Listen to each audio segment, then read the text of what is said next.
आइए, आपका स्वागत है आज की अगली ऑर्गेनिक क्लास में। जीओसी जनरल ऑर्गेनिक केमिस्ट्री हम पढ़ रहे हैं। बड़ा इंटरेस्टिंग सेगमेंट रेजोनेंस हमने पढ़ा, बहुत सारी चीज़ें रेजोनेंस में पढ़ी। कंडीशन ऑफ रेजोनेंस से लेके rules for drawing RS, stability for RS, और लास्ट क्लास में हमने रेजोनेंस इफेक्ट पढ़ा था। और कितने टाइप के थे भैया रेजोनेंस इफेक्ट? 2 टाइप के थे। प्लस आर बोले तो क्या था? बोलो, प्लस आर था pushing, supplying, donating. Minus R क्या था? Pulling, withdrawing. सही बात है या नहीं? आगे तो let's start it. Resonance effect पूरा सेगमेंट खत्म करने का प्रयास करेंगे, ठीक है? आइए, तो प्लस आर की मुझे याद है हमने डेफिनेशन लिख ली थी, माइनस आर की हमने डेफिनेशन लिख ली थी। प्लस आर माइनस आर दोनों की डेफिनेशन हो चुकी थी। मैंने इनफैक्ट एक एक कंपाउंड दिया था आपको, तो मुझे याद आ रहा है प्लस आर माइनस आर में मैंने एक कंपाउंड दिया था, लाइक ये एनिलीन। क्लियर? एनिलीन। अगर इसके आप आरएस बनाते, इसके आरएस अगर आप बनाते तो लोन पेयर है, तो ये प्लस आर वाला एग्जाम्पल था। अगर आपको याद हो तो ये प्लस आर वाला एग्जाम्पल था, क्योंकि हमने सीख लिया था कि जिस भी एटम पर लोन पेयर होगा वो प्लस आर करेगा। और माइनस आर के लिए हमने क्या सीखा था? जिसके पास मल्टीपल बॉन्ड होगी, डबल या triple, given that terminal atom ज्यादा इलेक्ट्रोनेगेटिव हो। तो आइए, इसके प्लस आर वाले आर एस अगर आप बना पाए तो आप देखिए बहुत आसानी से बना सकते हैं। और हम देख रहे हैं इन 2 डबल को टच नहीं किया हमने। ये माइनस, हालांकि बना लिया था ये, बट फिर भी मैं यहां बना दे रहा हूं, ये देखिए। और इसी तरीके से आगे भी इलेक्ट्रॉन्स पोलराइज होंगे। और अब आप जिस बॉन्ड को टच नहीं कर रहे हैं उसे वैसे ही बना दो। ये और ये टच नहीं किया है, ये प्लस आ गया, और मेरे भाई यहां माइनस आ गया। ये डबल है ना? डबल पीछे लगा, कहाँ डबल है? सिंगल है। अरे मेरे भाई, अपने बारे में बात मत करिए, कॉन्सेप्ट के बारे में बात हो रही है। ये माइनस इससे रिपेल करेगा। इस समय हमने इन दोनों बॉन्ड को टच नहीं किया, और टच नहीं किया तो इसे ऐसे कर लो। ये देखो, माइनस यहां आ गया और ये डबल आ गया, ठीक है?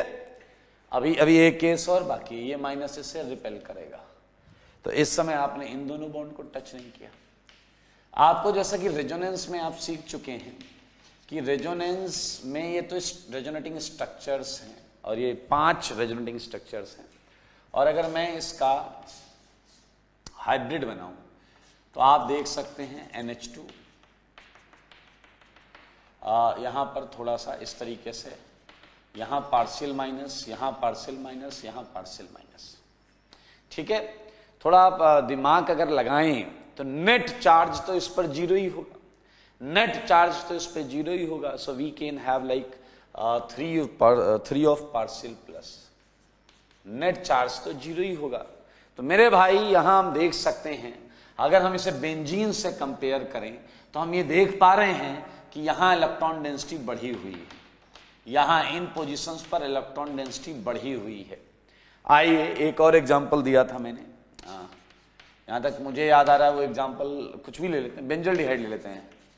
बेंजल्डिहाइड, देखिए ये माइनस आर वाला एग्जांपल है। ये क्या था? ये एनिलीन है, ये प्लस आर वाला एग्जांपल है। कैसे पता चला ये माइनस आर वाला है? मेरे भाई ये बताओ, ये देखो, डबल बॉन्ड हो या ट्रिपल बॉन्ड हो और टर्मिनल वाला ज्यादा इलेक्ट्रोनेगेटिव, तो आपको पता है जब भी पोलराइजेशन होगा तो ये बॉन्ड सबसे ज्यादा पोलर है। ओ पर क्या आएगा? माइनस। सी पर क्या आने लगेगा? प्लस। उस प्लस की वजह से रिंग के इलेक्ट्रॉन्स डेफिनेटली उसकी तरफ आकर्षित होंगे। तो ये इलेक्ट्रॉन ऐसे देखिए, ये से कनेक्टेड है डायरेक्टली। तो अब आप जरा ध्यान से देखिए, इस पूरे प्रोसेस में आपने इन दोनों बॉन्ड को टच नहीं किया, ओके? ये सिंगल था। अब देखो जरा क्या हुआ, यहां माइनस यहां प्लस आया, और इस कार्बन पे यहां माइनस यहां प्लस आया, तो ये प्लस माइनस बॉन्ड बना लेंगे। और O पर माइनस है और यहां प्लस, देखो O पर माइनस, यहां प्लस, यहां माइनस, यहां प्लस, माइनस प्लस ने बॉन्ड बना ली। मेरे भाई, अब ये जो प्लस चार्ज है ये इस बॉन्ड को अपनी तरफ, इस इलेक्ट्रॉन को अपनी तरफ क्या करेगा? आकर्षित करेगा। अब आप इन दोनों बॉन्ड को ऐसे ही बना लो, CH O minus. Now you can find कि प्लस यहां पर आ गया। सिमिलरली ये तो इसे भी आकर्षित करेगा, तो बनने वाली चीज में अब ये दोनों ऐसे ही बना लो, CH O minus double double plus, लेकिन ये इसे बुला लेगा मेरे भाई। समझ रहे हो, समझ लो, समझ लो। तो अब जो RS बनेगा वो बनेगा double double double CH double bond O। आप देखो यहां पर इन पोजीशंस पर माइनस आया था, माइनस माइनस माइनस, लेकिन यहां पर इन्हीं पोजीशंस पर प्लस आया है, प्लस प्लस प्लस। देख पा रहे हैं आप? तो अगर मैं इसका हाइब्रिड बनाऊं, मतलब रियल कंपाउंड जो है वो है CH dash dash dash O पर पार्शियल माइनस होगा, O पर पार्शियल माइनस होगा, और मैं ये इधर कर देता हूं और यहां पर ऐसा ऐसा ऐसा ऐसा कुछ कर देता हूं। आप समझ पाए तो समझ लें, बहुत ज्यादा टफ नहीं है मेरे भाई। लमसम थोड़ा एजम्पशन के साथ में ये लिख रहा हूं। अच्छा, आपको क्या महसूस हुआ इन कंपैरिजन टू बेंजीन? यहां इलेक्ट्रॉन बढ़े हैं और यहां इलेक्ट्रॉन घटे हैं, यानी कि यहां NH2 की वजह से रिंग में इलेक्ट्रॉन डेंसिटी बढ़ी हुई दिख रही है, और यहां CHO की वजह से रिंग में इलेक्ट्रॉन डेंसिटी घटी हुई दिख रही है। It's a clear cut observation, बहुत क्लियर कट ऑब्जर्वेशन। ठीक है, तो आइए नोट में कुछ छोटे छोटे लेकिन इंपॉर्टेंट पॉइंट्स लिखते हैं। सारे लोग देखेंगे नोट में हम छोटे छोटे लेकिन इंपॉर्टेंट पॉइंट्स लिखते हैं। इधर नोट रहेगा, इधर नोट। आओ बच्चों, तुम्हें बताएं नोट। नोट में फर्स्ट पॉइंट, सारे लोग देखेंगे फर्स्ट पॉइंट। ध्यान से देखिए, जब ऐसे कोई बेंजीन है और उस पे, सारे लोग ध्यान से सुनिए, जब बेंजीन होती है ना, बेंजीन, जो बेंजीन का हर कार्बन एक जैसा होता है, तो इस सब पे क्या लगा होता है? Hydrogen hydrogen hydrogen hydrogen hydrogen hydrogen, और सारे एक जैसे होते हैं। तो अगर आप इस पे कुछ लगा लेते हो तो ये जो इलेक्ट्रोफाइल है, ये जो चीज है, ये इलेक्ट्रॉन लेने की चाहत में, इलेक्ट्रॉन लेने की चाहत में रिंग पर अटैक करेगा, और रिंग के सारे कार्बन एक जैसे हैं, तो ये किसी भी कार्बन पर जुड़ेगा, बात बराबर है। ये किसी भी कार्बन पर जुड़ेगा, बात बराबर है। मुद्दा ये नहीं है कि ये जुड़ा कैसे, ये जुड़ा कैसे, ये तो हम आगे आने वाले चैप्टर्स में देखेंगे, लेकिन मैं आपको पॉसिबिलिटीज समझा रहा हूं कि जब ये बेंजीन पर जुड़ना जाएगा, ये जब बेंजीन पर जुड़ने जाएगा, तो आप देखेंगे केवल एक ही केस है। अरे कहीं भी लगा लो यार, यहां यहां यहां यहां यहां यहां कहीं सेम आएगा। लेकिन जनाब, मैं जो समझाना चाहता हूं आपको, वो समझिए, वो समझिए आप। हाँ, वो समझिए। मान लीजिए E लगा हुआ है, मान लीजिए E लगा हुआ है, और इस पर कुछ E यानी A प्लस आ रहा है, इस पर कुछ A प्लस आ रहा है, तो अब पोजीशंस अलग अलग भी हैं। हाँ, आप ये जरूर देख सकते हैं कि ये पोजीशन एक जैसी है, बिल्कुल देख सकते हैं आप, बिल्कुल इसमें कोई मना नहीं करेगा। आप देख सकते हैं ये पोजीशन येलो वाले से तो अलग है, येलो वाले से तो अलग है, लेकिन ये आपस में एक जैसी। और आप अपनी मन की आंखों से देखने को तो ये भी देख सकते हैं कि ये पोजीशन सबसे अलग है। आइए मैं आपको बताऊं कि इन पोजीशन को हम क्या बोलते हैं। इन्हें बोलते हैं ऑर्थो, क्लियर, और ये जो पोजीशन है इसे बोलते हैं मेटा, क्लियर। और आप समझें, अगर समझो इशारों को, ये जो पोजीशन है ये होती है पैरा, ये पोजीशन होती है पैरा। और सुनो, सारे सुनो, ये जो पोजीशन है, ये पोजीशन मैं आपको बताना चाह रहा हूं, ये वाली पोजीशन, इट इज कॉल्ड इप्सो। इस पोजीशन को बोलते हैं इप्सो।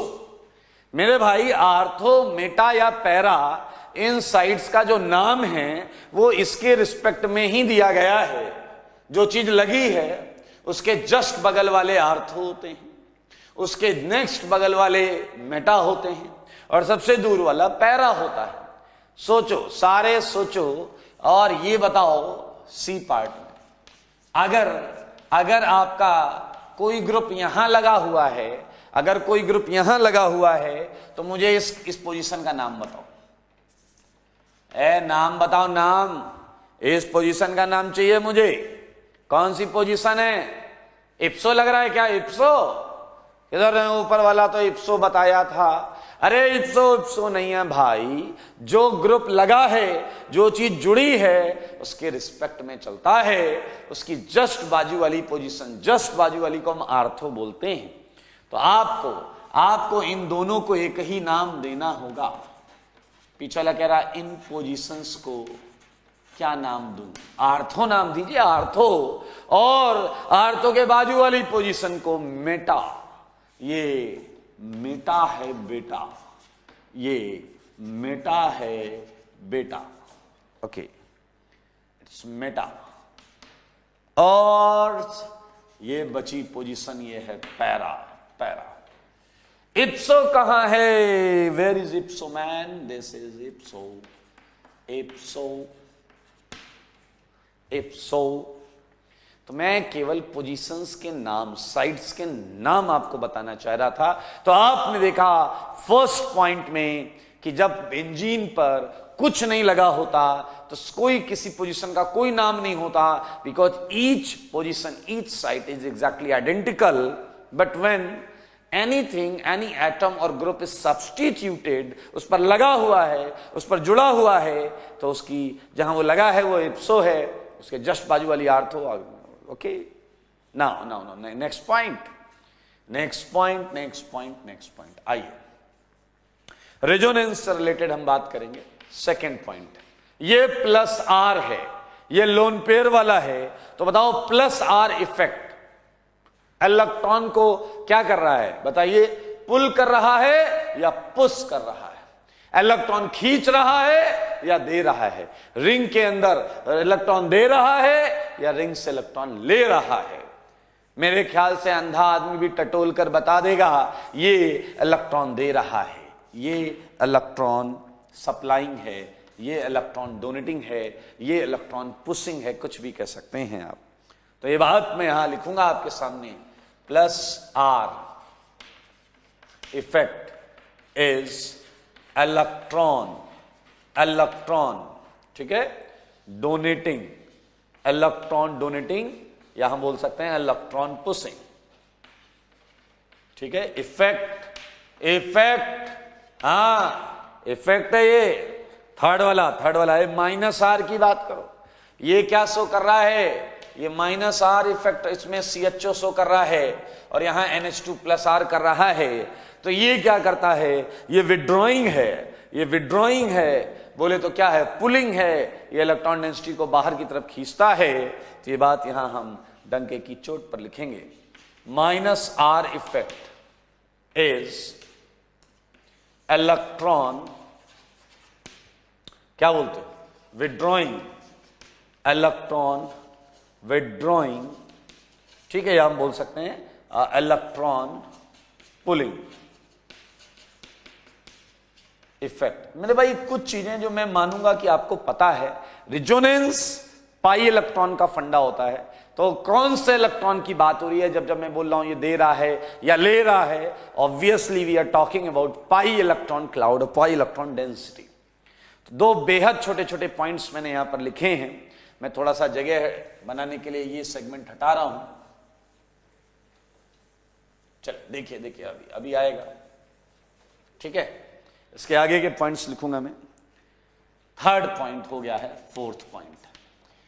मेरे भाई रेजोनेंस में आपने ऑर्बिटल डायग्राम बनाया हुआ है, ये नाइट्रोजन का p ऑर्बिटल है, ये p ऑर्बिटल, ये p ऑर्बिटल, ये p ऑर्बिटल, ये p ऑर्बिटल, ये p ऑर्बिटल। तो मेरे भाई ओवरलैपिंग हो रही है ओवरलैपिंग।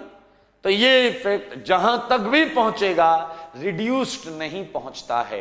क्या आप समझ रहे हैं? अगर ऑर्बिटल्स पैरेलल हैं तो ये इफेक्ट काफी लॉन्ग डिस्टेंस तक आपको दिखाई देगा। मतलब ये डिस्टेंस डिपेंडेंट इफेक्ट नहीं है, ये डिस्टेंस डिपेंडेंट इफेक्ट नहीं है। याद रखना, अगर एक भी इफेक्ट में p ऑर्बिटल आ गया तो फिर वो डिस्टेंस डिपेंडेंट नहीं रह जाता। Resonance is distance independent effect. Independent effect. ठीक है, रेजोनेंस डिस्टेंस इंडिपेंडेंट इफेक्ट है। चलिए अच्छा, अब एक मजेदार चीज और करते हैं। सारे लोग देखो, प्लस आर रिंग में इलेक्ट्रॉन देता तो है, कहां देता है, पोजीशन बताओ। इसके बाजू वाली आर्थो पैरा, यानी कि ये इलेक्ट्रॉन बढ़ा रहा है, किधर बढ़ा रहा है, आर्थो और पैरा। ये इलेक्ट्रॉन घटा रहा है, किधर से घटा रहा है, आर्थो और पैरा से। मेरे भाई इसका क्या मतलब हुआ, देने वाला देता है तो आर्थो पैरा पर देता है, और लेने वाला लेता है तो वहीं से लेता भी है। भैया एकदम बढ़िया सा रूल है ऊपर वाले का। देने वाला देता है तो आर्थो पैरा पे इलेक्ट्रॉन डेंसिटी रिलेटिवली ज्यादा देता है, और लेने वाला लेता है तो आर्थो पैरा पोजीशन से इलेक्ट्रॉन डेंसिटी ज्यादा खींच लेता है। ये ऑब्जर्व क्लियर कट यहां पर लिखा हुआ है। प्लस आर इंक्रीजेस, इसकी बात हो रही है, electron density mainly at ortho and para position, चलो एक और पॉइंट यहां पर आप बता दो। सिमिलरली माइनस आर क्या करेगा, डिक्रीजेस। सारे देखना मजेदार है। इलेक्ट्रॉन डेंसिटी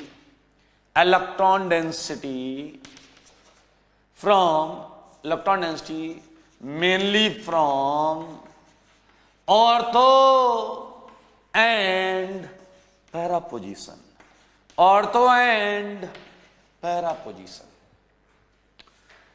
अब आपको सच्चाई पता चल चुकी है, तो मुझे बताओ, अगर इस पर कोई प्लस बाहर से अटैक करने आया, ये वो है जो इलेक्ट्रॉन की चाहत में घूमता है, जो इलेक्ट्रॉन को ढूंढ रहा होता है, जिससे इलेक्ट्रॉन की सख्त आवश्यकता है, तो बताओ ये इलेक्ट्रोफाइल इस रिंग में किस पोजीशन पर अटैक करने में ज्यादा कंफर्टेबल होगा। And I think your answer must be ortho and para.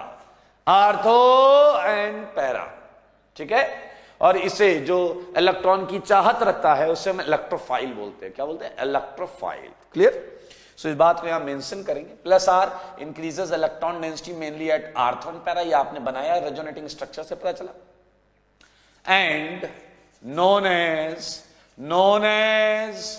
Ortho and para directing for incoming electrophile. इसका मतलब नहीं समझे क्या, बाहर से आने वाले इलेक्ट्रोफाइल को ये कहता है आर्थो और पैरा पर लग जाओ, क्योंकि आर्थो और पैरा पर ही तो इसके माइनस चार्ज है।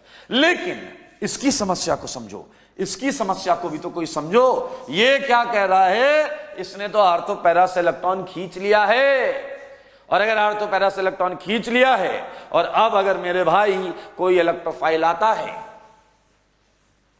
मैं हटा रहा हूं ये सब,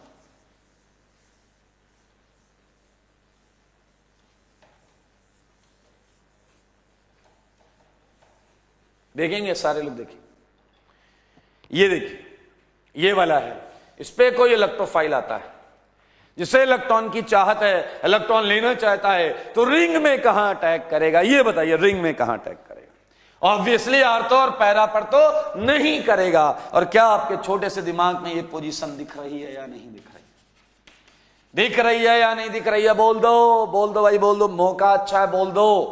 और यहां पर लिखेंगे hence it is meta directing for incoming electrophile, बाहर से अंदर आने वाले इलेक्ट्रोफाइल के लिए ये उसे गएगा, मिटा जाओ मिटा। अच्छा ये बताओ बेटा कि अगर बाहर से आने वाले इलेक्ट्रोफाइल के पास चॉइस हो, एक ये कंपाउंड एक ये कंपाउंड, तो वो किसे प्रेफर करेगा। बताओ, एक ये, वो किसे प्रेफर करेगा? उसकी एकमात्र उसका कॉन्सेप्ट है इलेक्ट्रॉन डेंसिटी। मेरे भाई मुझे लगता है ये प्रेफर करना चाहिए, क्योंकि रिंग में इलेक्ट्रॉन डेंसिटी यहां ज्यादा है, बाहर से आ रही है, बाहर से आई हुई थी, जबकि यहां पर तो रिंग में इलेक्ट्रॉन डेंसिटी कम है। तो ये बहुत कॉमन सेंस के पॉइंट है और इंपॉर्टेंट पॉइंट्स हैं। तो ये पॉइंट्स पर आपकी विशेष कृपा होनी चाहिए। और याद रखें, इस पॉइंट के बाद ये एग्जाम्पल जरूर लिखें, दिस प्लस दिस, और इसके बाद ये वाला एग्जाम्पल लिखें। आप चाहें तो आप ये इसे पूरा भी कर सकते हैं। क्लियर? एक पैरा वाला भी आंसर आएगा और एक अर्थ वाला भी आंसर आएगा।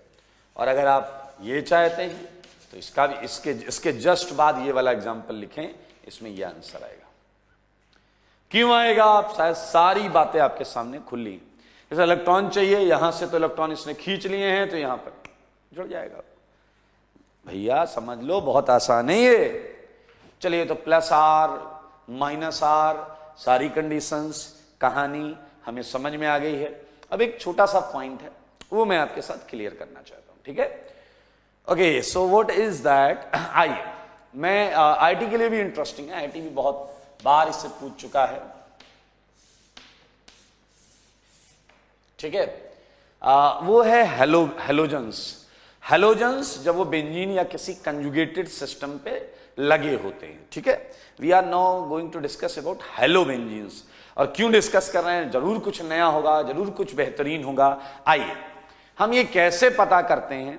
हम ये कैसे पता करते हैं कि किसी कंपाउंड में किसी दूसरे कंपाउंड से इलेक्ट्रॉन डेंसिटी ज्यादा है या कम है? इसके लिए बड़ा सिंपल सा फंडा है भाई साहब, सुनना।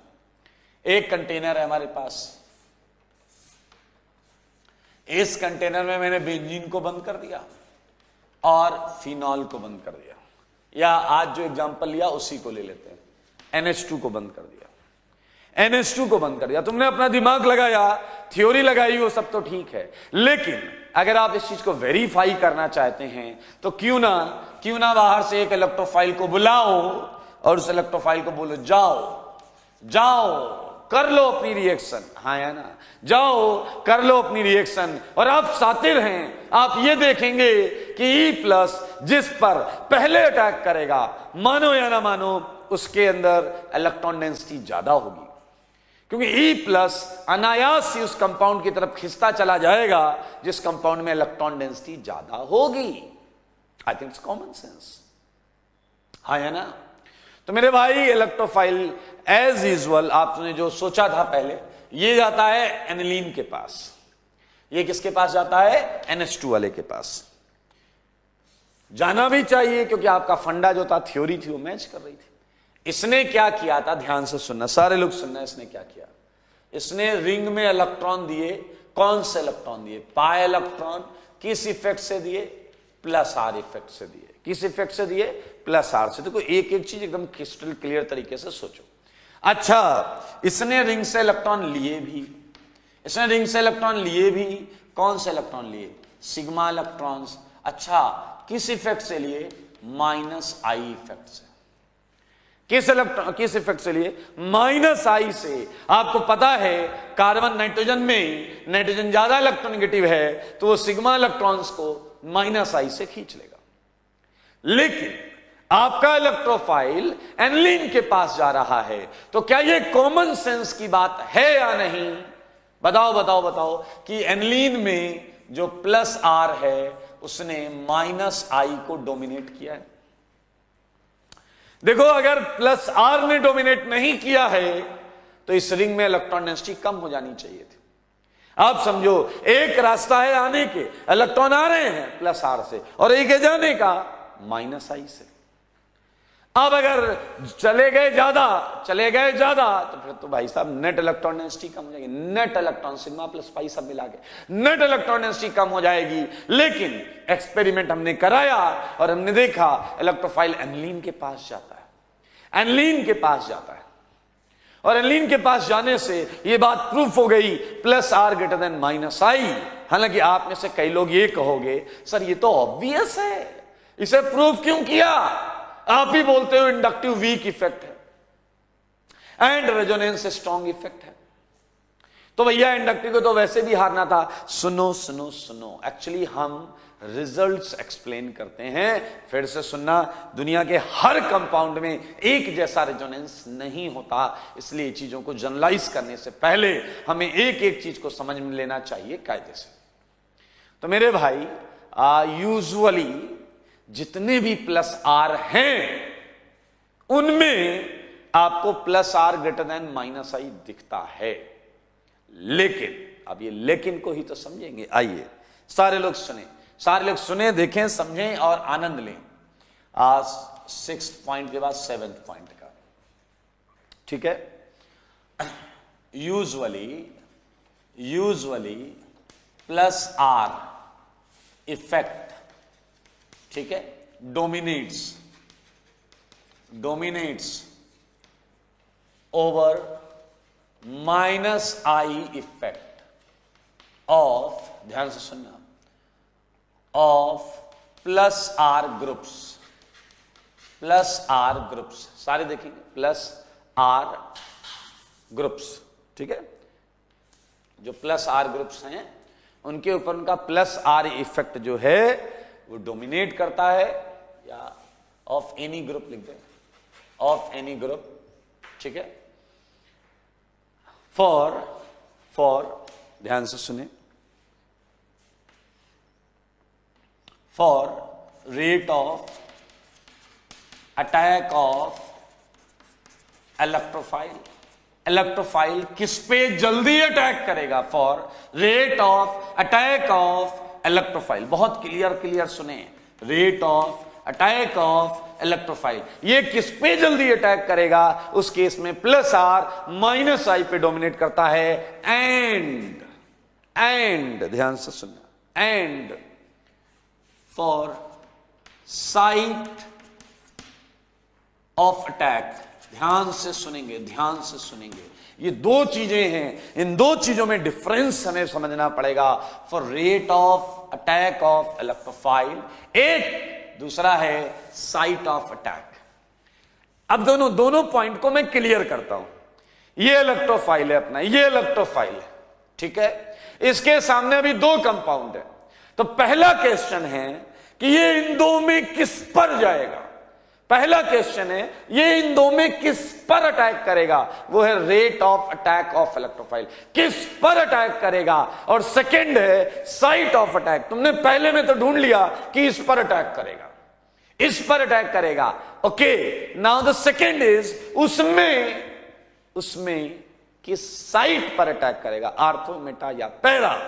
याद रखना इन दोनों के लिए plus R effect dominates over minus I, दोनों के लिए प्लस आर डोमिनेट करेगा। लेकिन मेरे भाई, लेकिन ये मैं लिख रहा हूं, एक्सेप्ट हैलोवेंजीन्स, एक्सेप्ट हैलोजन्स। आईटी का फेवरेट सेगमेंट है, आईटी यहां से बहुत कुछ पूछ चुका है, इसलिए ध्यान से सुने। ये तो नॉर्मल कॉमन आपके दिमाग में भी यही है कि रेजोनेंस को ही डोमिनेट करना चाहिए। अब आप ये हैलोजन्स का केस समझ लें। हैलोजन्स का केस बड़ा मजेदार है, इसके लिए मैं ये वाला कॉलम एकदम खाली करूंगा, ठीक है। ये कॉलम हटेगा।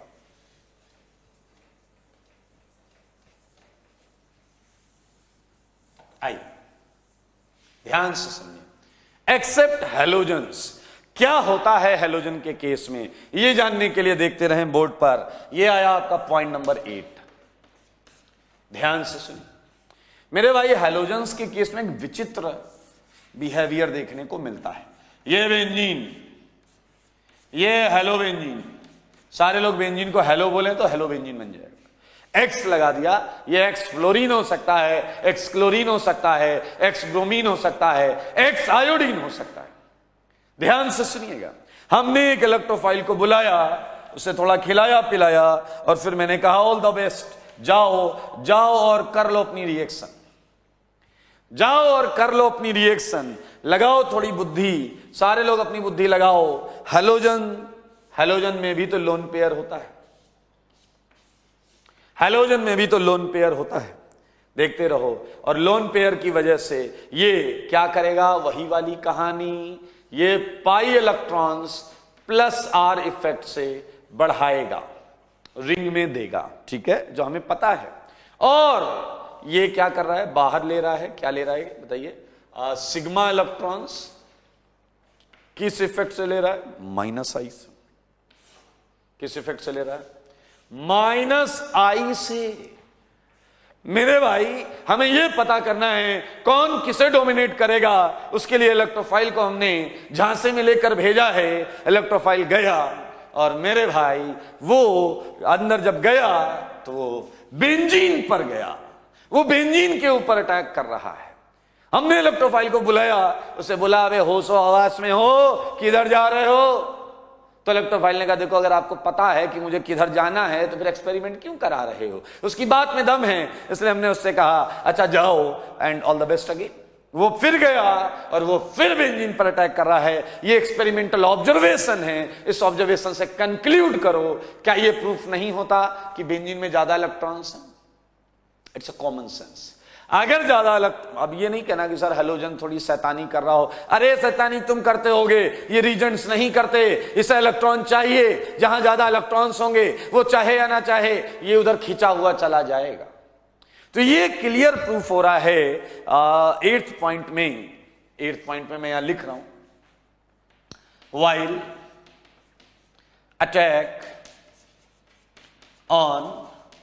वाइल अटैक या रिएक्शन, वाइल रिएक्शन बिटवीन, सारे लोग देखें,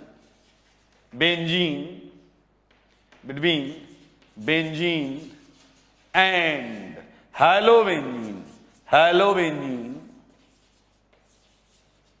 इलेक्ट्रोफाइल किसे प्रेफर करता है? वो देखो electrophile prefer to attack on benzene, वो बेंजीन को प्रेफर करता है। Now you have to explain it. Benzene में ज्यादा इलेक्ट्रॉन है, हैलोबेंजीन में कम कैसे हुए? आने का एक रास्ता है प्लस आर, जाने का एक रास्ता है माइनस आई थिंक छोटे से छोटा बच्चा भी बता देगा गए ज्यादा हैं। मेरे भाई क्या साफ शब्दों में ये प्रूफ हुआ है या नहीं? साफ शब्दों में ये प्रूफ हुआ है। आप देख सकते हैं prefer to attack on benzene. मेरे भाई ये क्या है, ये किस चीज के लिए लिखा गया है, ये समझना बहुत जरूरी है। ये लिखा गया है rate of attack of electrophile. याद रखें minus I dominating over plus R for rate of attack of electrophile on halobenzene, on, फिर से लिख दिया मैंने सेम, हैलोबेंजीन, ठीक है।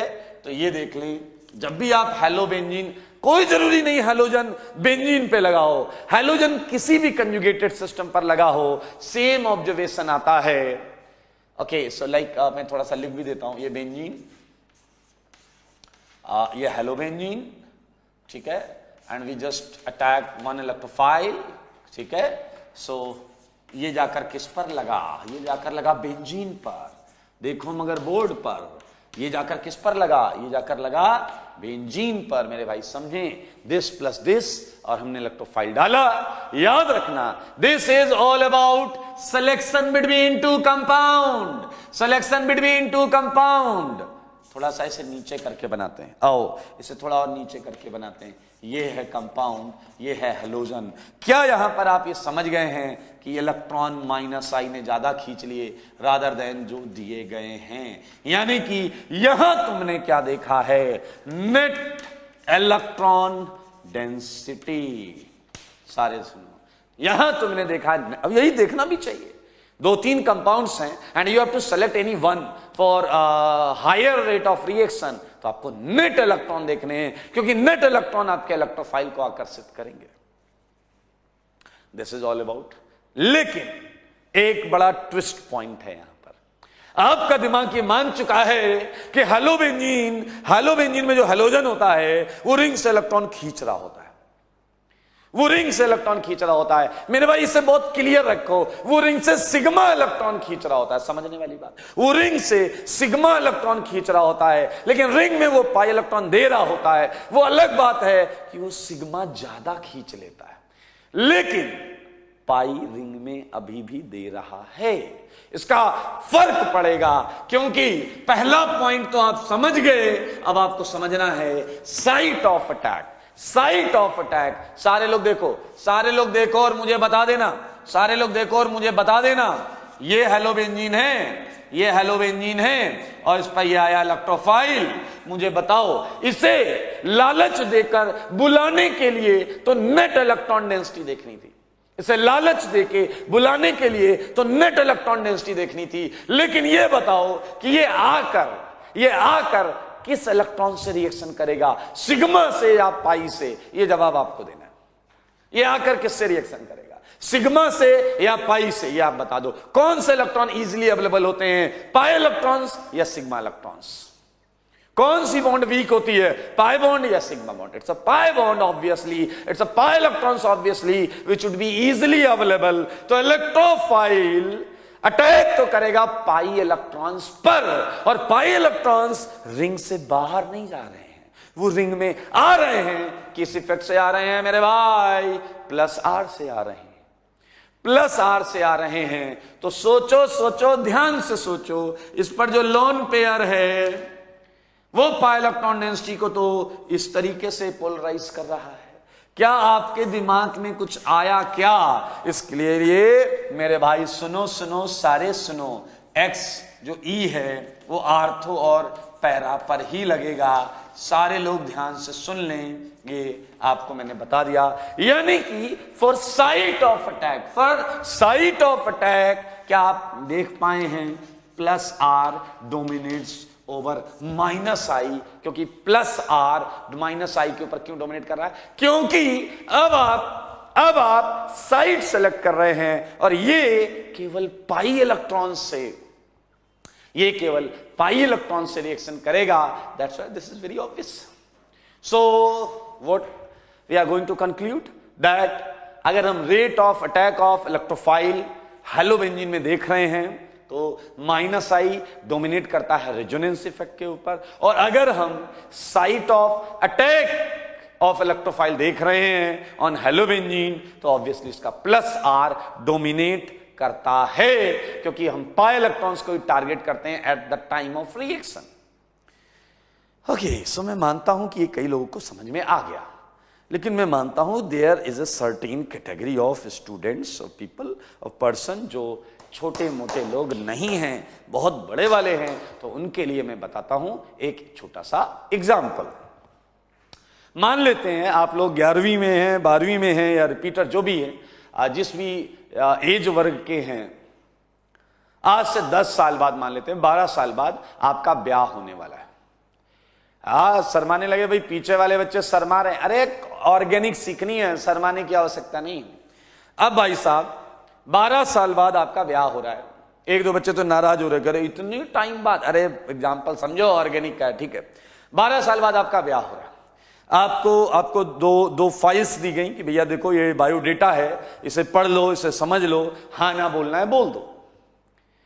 आपने 2 फाइल्स ली, पहली फाइल आपने पढ़ी, आपने कैंडिडेट फोटो देखी, क्वालिफिकेशन देखी, सारी चीजें आपने पढ़ ली, और फिर आपने दूसरी फाइल देखी, उसमें भी आपने सारी डिटेल्स जब पढ़ी। Now you gets confused because each and every property, quality and talent resembles a lot. एक जैसा है, काफी कुछ एक जैसा है। Now it's not easy for you to find out कि भैया हम किसे फाइनल करें। पीछे वाला कह रहा है सिंगल करेक्ट चॉइस है क्या? अरे हाँ, ऑब्वियस सी बात है, ब्याह की बात है तो एक ही ऑप्शन को फाइनल करना है।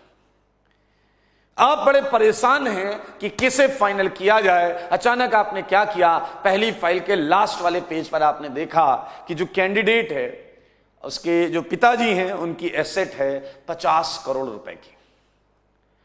पीछे लगा रहा डन, ये फाइल डन। अरे रुक जाओ, दूसरे वाले फाइल में आपने देखा उसमें जो जमीन जायदाद और संपत्ति है, जो एसेट है, वो है 5000 करोड़ की। पिछला कह रहा हाँ जल्दीबाजी नहीं करनी चाहिए, तो पूरा सुनना चाहिए।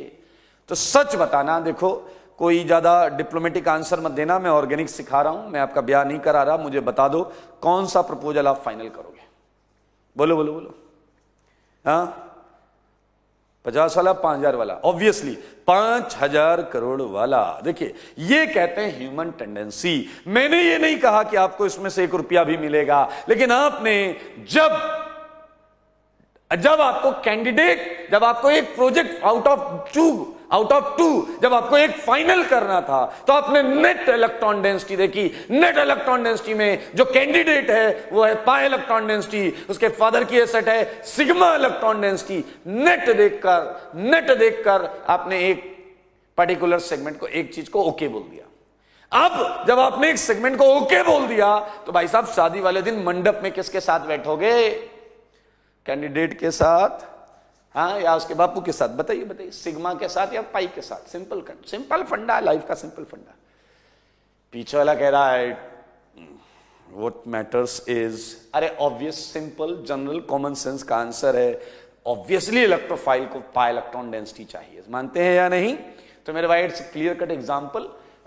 मुझे लगता है आप समझ चुके हैं अच्छी तरीके से। तो इसे अपने कॉपी में, थ्योरी कॉपी में बहुत अच्छी तरीके से लिखना, that minus I dominates over plus R while we are comparing between two or more than two compounds. Okay, it's a rate of attack of electrophilic attack, electrophile, and when we are looking for site of attack, तो obviously जो pi electrons का polarisation होगा वो dominating होगा। It's a plus R dominates over minus I.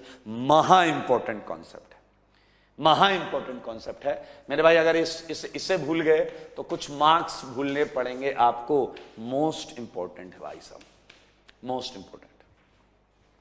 It's ये जो पता चला है, ये एक्सपेरिमेंट से ही पता चला है कि बेंजीन और हेलो बेंजीन में इलेक्ट्रोफाइल बेंजीन पर अटैक कर रहा है। जहां से ये एक्सप्लेनेशन अभी तक हमारे पास है, जैसे हम ये प्रूफ कर रहे हैं कि बेंजीन में इलेक्ट्रॉन्स ज्यादा हुए और हेलो बेंजीन में रिलेटिवली कम हुए, और कम कैसे हुए, तो हमने ये थ्योरी दी है यहां पर। Okay, so now there is one more segment. तो चलो जरा एक और सेगमेंट है, इसी से रिलेटेड है, तो मैं हटाता हूं पूरा, ये हटा रहा हूं मैं। पॉइंट में ही चलेंगे अभी कितना पॉइंट था? 8th पॉइंट था, इसी में चलेंगे, मैं हटा रहा हूं।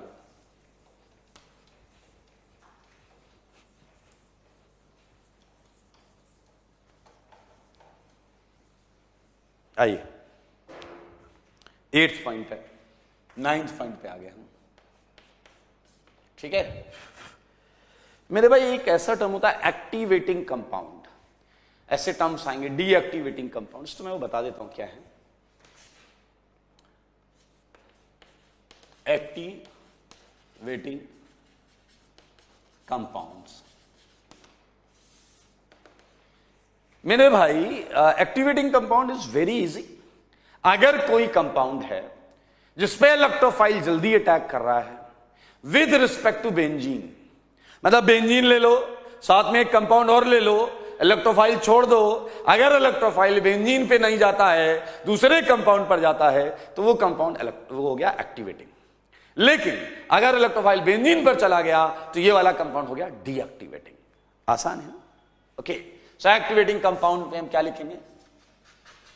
Compounds which show higher rate of electrophilic attack than benzene. So are known as activating compounds, are known as activating compounds. Okay, अभी पूछूंगा आपसे कौन कौन से हैं, बहुत आसान है। Similarly in 10th point you can be asked for deactivating compounds. Deactivating compounds, मेरे ख्याल से इसकी डेफिनेशन तो हर शख्स लिख लेगा। पिछला कह रहा शख्स की बात कर दी, हम कैसे लिखेंगे। आइए डीएक्टिवेटिंग कंपाउंड्स में पूरा वही चालू करेंगे। कंपाउंड्स विच सो यहां पर क्या होगा, लेसर या lower rate of electrophilic attack than benzene are known as deactivating compounds. Deactivating compounds मेरे भाई ऐसी लाइन तुम मत खींचना, इस लाइन का मतलब है यही कंटेंट आ जाएगा, बस इस हायर की जगह लोअर आ जाएगा, एक्टिवेटिंग की जगह डीएक्टिवेटिंग आ जाएगा। ठीक है, डेफिनेशन आपको लिखनी। Now we can have like एक मैं जनरलाइज तरीके से लिख सकता हूं, order of rate of electrophilic attack. ध्यान से देखें तो इसमें मैं इसे ऐसे मेंशन कर सकता हूं, ये क्लियर एंड लुक एट ये। ठीक है, सो यहां पर कौन से ग्रुप होंगे, इलेक्ट्रॉन डोनेटिंग ग्रुप्स होंगे, जो रिंग को एक्चुअली डोनेटिंग की जगह एक्टिवेटिंग लिख देते हैं। ठीक है, यहां पर कैसे ग्रुप्स होंगे, एक्टिवेटिंग ग्रुप्स होंगे। बेंजीन पर तो कुछ नहीं होगा। और यहां कैसे ग्रुप्स होंगे, जल्दी बताना, डीएक्टिवेटिंग ग्रुप्स होंगे। And what we know about कि ये ऑर्डर होगा, अच्छा अगर आप थोड़ी बुद्धि लगाएं तो इस एक्टिवेटिंग में क्या आएंगे, जितने प्लस आर वाले, all plus R groups, all plus R atoms, सही बात है, या फिर ग्रुप्स। ठीक है यार, जगह नहीं है, उधर लिख देता हूं मैं, इसे हटाता हूं, आप इसके नीचे ही लिखना। ठीक है, पहले वाले के नीचे all plus R atoms, clear, slash groups. ध्यान से सुनना, ध्यान से, एक्सेप्ट हैलोजन्स, क्योंकि हैलोजन नेट विड्रॉ करते थे और वो बेंजीन से बाद में आते थे। बेंजीन वाला तो खाली रहेगा। और यहां लिखना, पहले क्या आएंगे, पहले आएंगे हैलोजन्स और उसके बाद आएंगे क्या, माइनस आर ग्रुप्स। बुद्धि लगा लो बेटा, सारे बुद्धि लगा लो, बीच में बेंजीन पड़ा हुआ है। पहले हैलोजन्स आएंगे, वजह सुनना, हैलोजन्स पहले क्यों आए माइनस आर से। अरे यार ये क्या करता था, प्लस आर से देता था एंड माइनस आई से लेता था, लेकिन माइनस आर क्या करते हैं, सारे माइनस आर को उठा के देखना, ये माइनस आर से भी लेते थे और माइनस आई से भी लेते थे। तो मेरे भाई वो ज्यादा डीएक्टिवेट करेंगे क्योंकि सारे माइनस आर ग्रुप्स लास्ट में हैं। Okay, so we can go for few examples. Okay, तो अभी हम बिल्कुल फ्यू एग्जांपल्स पर जाएंगे, लेकिन उससे पहले मैं आपको बताना चाह रहा हूं कि एक्टिवेटिंग कंपाउंड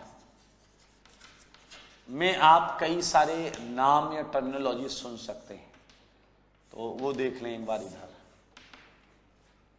देख लें। एक्टिवेटिंग कंपाउंड्स में ऐसा बोला जा सकता है, हाईली एक्टिवेटिंग, ठीक है, और आपको ऐसा भी बोला जा सकता है, मॉडरेटली एक्टिवेटिंग, ठीक है, एंड एट लास्ट आपको बोला जा सकता है वीकली एक्टिवेटिंग। तो तीन इलेक्ट्रॉन सारे दे रहे हैं, लेकिन उनमें भी रिलेटिव ऑर्डर लगा लिया गया। हाईली एक्टिवेटिंग में कौन से होते हैं, जरा ध्यान से देखेंगे, सारे लोग ध्यान से देखिएगा।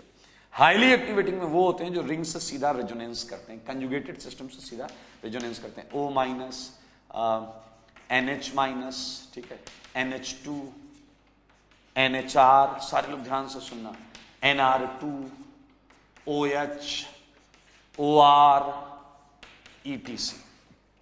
इन पर लोन पेयर है, सब में लोन पेयर है मेरे भाई। और ये क्या करते हैं, बेंजीन या किसी भी कंजुगेटेड सिस्टम जिससे ये जुड़े हैं उनमें इलेक्ट्रॉन सप्लाई करते हैं।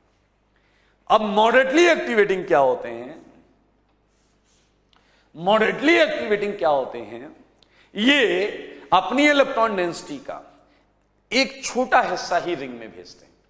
अब आप कहोगे कैसे, वो कैसे डिसाइड करते हैं रिंग में छोड़ा ही जाएगा?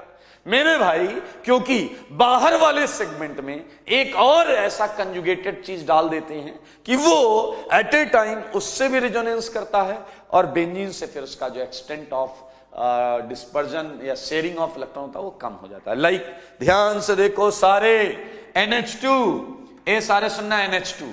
अब ये देखो, ये बेंजीन है, ये NH2 है, सारे देखना, ये बेंजीन है, ये NH2 है। तो बताओ N के इलेक्ट्रॉन्स रिंग में जा रहे हैं, N के इलेक्ट्रॉन्स रिंग में जा रहे हैं। लेकिन अगर मैं एक H हटाऊं, अगर मैं एक H हटाऊं और C डबल बॉन्डो इधर भी लगा दूं, इधर लगा दूं, तो मेरे भाई C डबल बॉन्डो में बॉन्ड कैसे घूमेगी? O की तरफ। अब इलेक्ट्रॉन्स का रुझान, अब इलेक्ट्रॉन्स का रुझान दूसरी तरफ भी हो गया।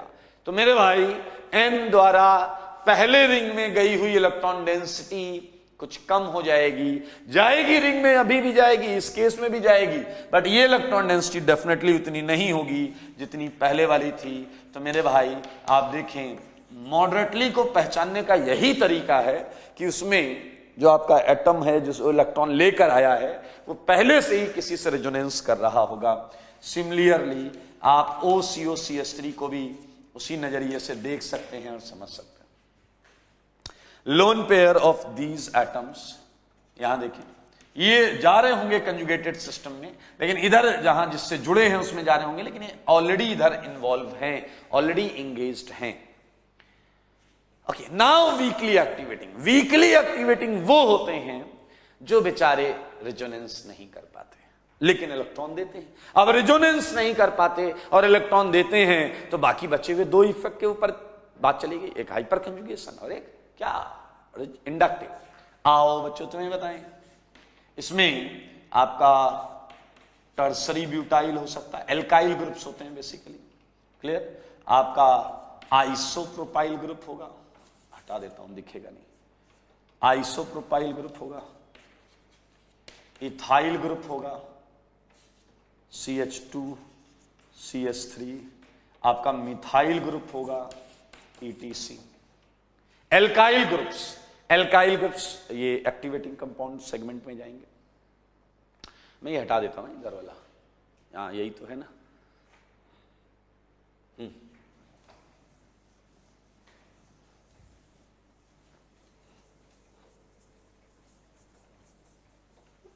ओके,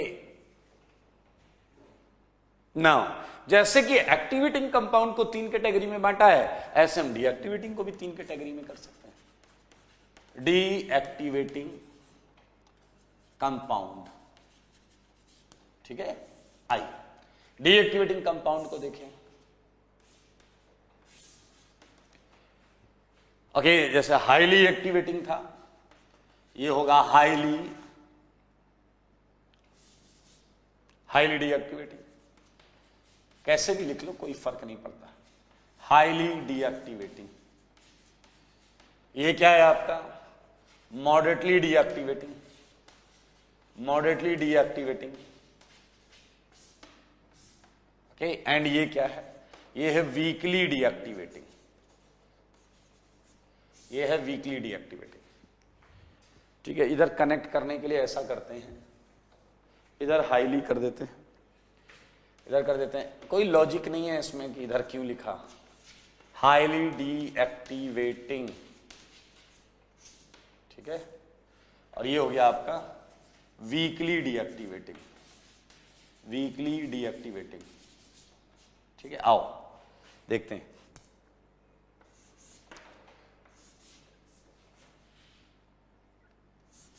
मेरे भाई हाईली डीएक्टिवेटिंग के केस में वो ग्रुप्स आते हैं जो स्ट्रॉन्ग -I और -R करते हैं, जो स्ट्रॉन्ग -I और -R करते हैं। Like you can think about NF3+, NR3+, you can think about NO2, CN, aldehyde, ketone, clear? These groups are in a strong category. अच्छा, मॉडरेटली डीएक्टिवेटिंग का भी यहां सेम कॉन्सेप्ट है। कैसा कॉन्सेप्ट देखो जरा, देखना भी समझ। ऐसे बेंजीन है और ये देखो मैंने इधर से